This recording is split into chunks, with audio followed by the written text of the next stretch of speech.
Hello' everyone, good morning. সকলোকে প্ৰথমে ঈদৰ শুভেচ্ছা জনালোঁ। আৰু এতিয়া গৈ আছোঁ খোজকাঢ়ি। এতিয়া খোজকাঢ়িছোঁ মানে ছোৱালীক টিউশ্যন থ'লোঁ, তো সময়খিনি এনেকৈ খেলা। আজি ৰাতিপুৱা আচলতে জল্দি উঠা নহ'ল, সেইকাৰণে এতিয়া পূৰা খোজকাঢ়িব লৈছোঁ আৰু আছোঁ গুৱাহাটী ক্লাবত। তো এইফালে আহিছোঁ যিহেতু উগ্ৰতাৰা মন্দিৰত বাহিৰৰ পৰা এবাৰ সেৱা লওঁ। আজি ভিডিঅ'টো ষ্টাৰ্ট কৰি দিলোঁ। খোজকাঢ়ি আহি উগ্ৰতাৰা মন্দিৰত বাহিৰৰ পৰা সেৱা ল'লোঁ। সেৱা লৈ মেলি ঘৰলৈ আহিলোঁ। ঘৰত আহি ছাগলী মাংস মেৰিনেট কৰি থৈ গৈছিলোঁ, সেইখিনি এতিয়া বনাম।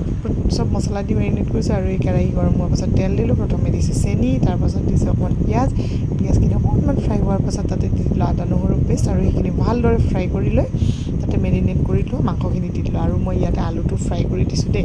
আৰু চবচে ডাঙৰ কথা, মই তেলটো একেলগে কিন্তু পিছত দিছোঁ, কাৰণ পানী দিয়াৰ আগে আগে দিলে সেই তেলটো খাবলৈ টেষ্টি হয়। তাৰপাছত এইফালে বনালোঁ চিকেন। তো আজিৰ খানাত আছিলে এইখিনিয়ে। তো মোৰ ভিডিঅ'টো ভাল লাগে যদি লাইক কৰি দিব, মোৰ চেনেলটো ছাবস্ক্ৰাইব কৰি দিব। আজিলৈ বাই বাই।